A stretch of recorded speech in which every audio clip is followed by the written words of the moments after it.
Alors il y a beaucoup de gens qui ont souvent très faim, par exemple le matin vers 10h30 ou après manger voilà, vers 14, 15h, etc. qui ont des fringales, qui ont faim quasiment toutes les 3 heures.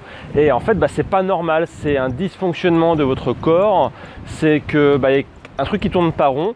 Et ça peut sûrement venir de votre alimentation et je vais vous donner donc différents conseils dans cette vidéo pour éviter d'avoir faim toutes les 3 heures.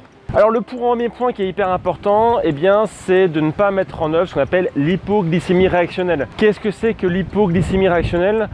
C'est quand vous mangez trop de produits sucrés et que derrière, ça vous donne faim. Alors en fait, techniquement, comment ça marche? C'est pas très compliqué à comprendre. Quand vous mangez des produits sucrés, derrière, ça génère en fait une sécrétion d'insuline, qui est l'hormone en fait qui va réguler votre taux de sucre dans le sang.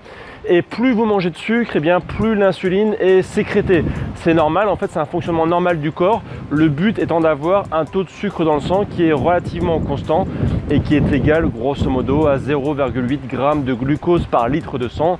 On arrondit en général aux alentours de 1 g. Et ce qui se passe, c'est que plus vous mangez sucré, et donc plus l'insuline est sécrétée. Et parfois, il peut se passer un phénomène assez étrange, si je puis dire, mais qui est finalement assez logique.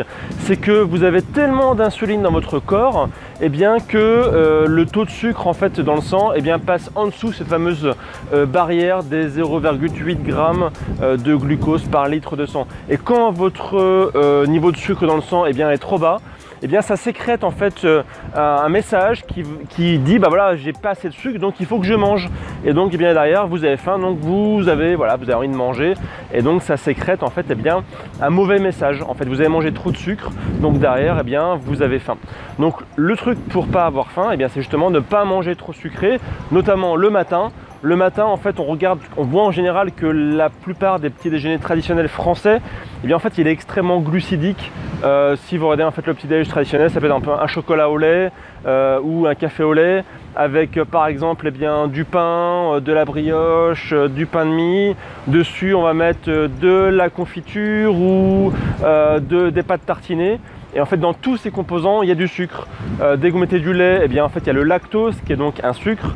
Quand vous prenez des viennoiseries ou des pains ou des produits à base de céréales, ça génère en fait une sécrétion d'insuline. En fait, tout ce qui est amidon, tout ce qui est produit dérivé des céréales, en fait, ça a un fort impact sur la glycémie. Quand vous prenez bien sûr la confiture, c'est quasiment que du sucre. Les pâtes de tartines industrielles, c'est quasiment que du sucre. Donc c'est normal en fait, vous avez du coup ce phénomène qui se passe 2 à 3 heures après votre petit déjeuner. Donc c'est normal. Donc la solution, ça va être tout simplement de diminuer votre quantité de sucre que vous consommez le matin et plutôt aller vers des produits orientés protéines ou du bon gras, comme on va voir dans quelques instants.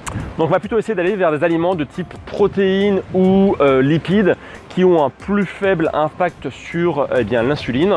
En plus, vous avez un gros avantage lorsque vous mangez des protéines ou des lipides, c'est que ça augmente en fait votre métabolisme de base, ça augmente en fait la consommation d'énergie.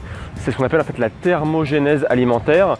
C'est que grosso modo, quand vous mangez des protéines et des lipides, c'est un peu plus compliqué pour le corps de les digérer que les glucides, qui sont en général assimilés assez rapidement. C'est normal, en fait, les glucides sont un des carburants fondamentaux pour le corps. Donc dès qu'on donne des protéines ou des lipides, le corps doit un peu plus travailler. Donc ça le fait plus bosser. Donc derrière, ça ralentit pas mal le processus de digestion. Ça augmente votre métabolisme de base aussi. Donc c'est un bon avantage. Et donc derrière, vous avez beaucoup moins de chances du coup d'avoir cette sensation de faim. Et en plus, objectivement, les protéines et les lipides ont un meilleur niveau de satiété que les glucides. Si vous mangez un produit très glucidique, vous risquez, donc comme on a vu au point numéro 1, d'avoir assez faim. Par contre, quand vous mangez des protéines et des lipides, ça vous rassasie plus facilement. Donc vous avez beaucoup moins de chances d'avoir faim, puisqu'en plus du coup vous avez une meilleure satiété. Donc par exemple, le matin, essayez de manger plutôt des aliments qui sont riches en protéines, qui sont riches en lipides, comme par exemple une omelette légèrement sucrée. Donc j'avais fait pas mal de recettes là-dessus sur Bimove, donc je mettrai sous cette vidéo l'exemple d'une recette d'omelette sucrée. Donc il y a un tout petit peu de sucre pour le bon goût, mais derrière il y a surtout plein de bonnes protéines qu'on va avoir dans les œufs. Les œufs sont extrêmement riches en protéines, les œufs sont aussi riches en bons gras. Et derrière, eh bien, si vous mettez par exemple eh bien, un café gras, par exemple, je vous mettrai aussi la recette sous la vidéo.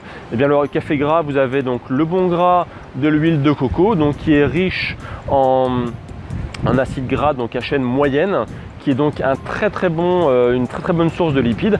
Et donc là aussi, ça va vous apporter une bonne sensation de satiété et je vous garantis que vous n'aurez pas faim 2 à 3 heures après l'ingestion de ce bon repas. Et donc c'est pareil pour le midi, c'est pareil pour le soir. Essayez systématiquement eh bien, de privilégier les protéines et les lipides, et puis les glucides, plutôt essayer de les diminuer.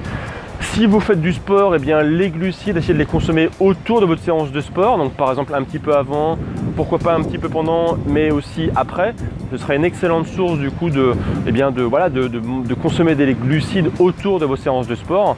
En plus, comme je vous le dis souvent, eh bien, il faut mériter ces glucides. Donc c'est-à-dire que eh bien, si vous consommez vos glucides autour d'une séance de sport, eh bien, si vous ne faites pas de sport, eh bien, vous n'aurez pas forcément besoin de consommer des glucides. Donc finalement, vous voyez, tout se recoupe. Tout se tourne bien, finalement vers avoir cette sensation de bien manger, d'avoir une bonne satiété quand vous consommez des bons glucides et des bonnes protéines. Je dis quoi? Lipides, protéines, hein, rembobinez et rectifiez vous-même.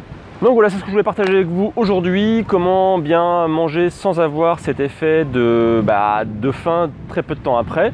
Donc n'hésitez pas à me dire dans les commentaires ce que vous pensez de tout ça, si vous le mettrez en pratique. Mettez-moi un petit pouce bleu si vous avez aimé cette vidéo et pensez à vous abonner à la chaîne YouTube de BeMove. Et puis si justement vous souhaitez mettre en œuvre une alimentation qui est riche en protéines, riche en bons lipides et plutôt faible en glucides, tout en ayant un haut niveau d'énergie, parce que oui, c'est pas parce que vous allez avoir peu de glucides que vous n'allez pas avoir d'énergie, ça c'est une erreur courante que l'on fait. Eh bien, j'ai fait une formation gratuite pendant laquelle je vous explique pas par pas comment mettre en œuvre une alimentation santé qui prend soin justement de votre santé, de votre bien-être et de votre énergie. Et donc c'est juste en bas dans la vidéo et juste à côté de moi, le bouton apparaît. Vous avez juste à cliquer dessus. Moi je vous retrouve derrière pour vous expliquer tout ça en détail, c'est gratuit, n'hésitez pas. Et puis d'ici là, prenez soin de vous et à très vite pour de prochaines vidéos. Ciao!